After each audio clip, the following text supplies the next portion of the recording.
Livifers, நாங்களோட Lakshmi. நீங்கள் பதிருக்கிறது 0 லக்ஷ்மி.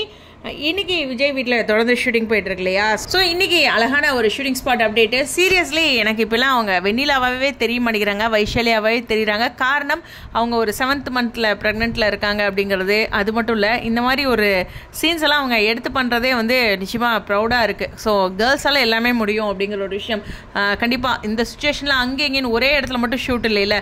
அதனால் அவங்கள இன்றைக்கி நான் குறிப்பிட்டு சொல்லி ஆகணும். பெரிய ரெஸ்பெக்ட்டுங்க அவங்க மேலே எனக்கு சீரியஸ்லி. சரி, நம்மளுடைய வெண்ணிலா மாமா என்ன சொல்லியிருக்காரு அப்படின்னா வந்து பாசிட்டிவான விஷயம் தான் இருக்க மாட்டிருக்கு, ஹாப்பியாக தான் இருக்குது அப்படிங்கிற மாதிரி 2 அப்டேட் கொடுத்துருக்காரு. ஒன்று கமெண்ட் செக்ஷனில் டோன்ட் வரி ஹாப்பி தான் எல்லாமே அப்படிங்கிற மாதிரி சொல்லியிருப்பாரு. இன்னொன்றுமே நாளைக்கு நான் சொல்கிறேன், எதாக இருந்தாலும் எல்லாமே நான் காலையில் சொல்கிறேன். ஆனால் இப்போ ஒரு வார்த்தையில் சொல்கிறாரு ஹாப்பி அப்டேட் தான் அப்படிங்கிற மாதிரி. ஸோ பாசிட்டிவ் அப்படிங்கிற ஒரு விஷயத்த இங்கே முன்னிறுத்திருக்காங்க. அவர் வேறு தான் சொன்னார்ல, கொஞ்சம் கதையெல்லாம் மாற்றிருக்காங்க அப்படின்ட்டு. ஸோ ஹாப்பி அப்படிங்கிற ஒரு விஷயம் தான். ஏன்னா ஒரு பாசிட்டிவான ஒரு விஷயத்த வந்து இந்த பிரணவ் உள்ளே கூட்டிகிட்டு வந்து தூங்க வைக்க, இருந்தாலும் நிறைய பேர் ஒரு நிம்மதியாக இருப்பாங்க இல்லையா ஒரு நல்ல விஷயம் சொல்கிறதுனால. அதனால் பாசிட்டிவான விஷயம் மட்டும்தான் அப்படிங்கிற ஒரு விஷயத்தை மட்டும் பதிவு பண்ணிக்கிறேன். ஸோ இன்றைக்கி விஜயோட வீட்டில் தொடர்ந்து ஷூட் போயிட்டுருக்கு.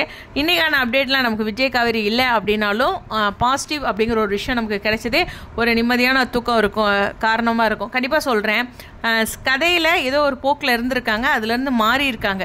அதனால தான் எல்பி கூட ஷூட்டிங் ஸ்பாட்டில் வேகமாக பிக் வச்சு கணிச்சிக்கிட்டு இருக்காங்க. வருத்தப்படாதீங்க அப்படிங்கிற மாதிரி சொல்லியிருப்பாங்க. வெண்ணிலா மாமாவுமே கதையை கொஞ்சம் ட்ராக் மாற்றிருக்காங்க, புதுசாக வந்திருக்குங்கிற மாதிரி அவரும் சொல்லியிருப்பார். ஸோ ஹாப்பியான விஷயம் தான் பண்ணியிருக்காங்க, ஹாப்பி ட்ராக் தான். மேபி இந்த தடவையும் டிஆர்பி கொஞ்சம் குறைஞ்சிட்டு இருக்குது, இப்படியே போனால் சரிப்பட்டு வராது அப்படின்ட்டு டீம் வந்து முடிவு பண்ணியிருக்கலாம். குறிப்பாக பிரவீன் மென்னட் சார் ஒரு நல்ல முடிவு எடுத்திருப்பாருன்னு நம்புகிறேன். சரி, இந்த வீடியோ கண்டிப்பாக உங்களுக்கு ஒரு சந்தோஷமான ஒரு தூக்கத்தை கொடுக்கும் அப்படின்னு நினைக்கிறேன். பாசிட்டிவாக தெரியுது எனக்குமே ஏதோ. ஸோ நம்பலாம். ஓகேவா? உங்களுடைய கருத்துக்கள் அந்த பஸ் ஸ்டாப் சீனை கண்ணில் மறைச்சிருங்க, அழிச்சிருங்க. ஓகேவா? அதை யோசிக்க வேண்டாம், ஏதோ பாசிட்டிவாக மாற்றிருக்கலாம்ல. ஸோ அதையும் பதிவு பண்ணிக்கிறேன். ஏன்னா தொடர்ந்து வெண்ணிலா வந்து இன்றைக்கி இருந்த காஸ்டியூமில் தான் இருக்காங்க. இவங்க எல்லாமே கோட்லேருந்தே இன்னும் வரவே இல்லை, அந்த காஸ்டியூம்லேருந்தே இன்னும் வரவே இல்லைங்கிறேன். புரியுதா? ஸோ அதனால் நம்ம எக்ஸ்ட்ரா ஓவராக திங்க் பண்ண வேண்டாம். Okay, stay positive. உங்களுடைய கருத்துக்கள்.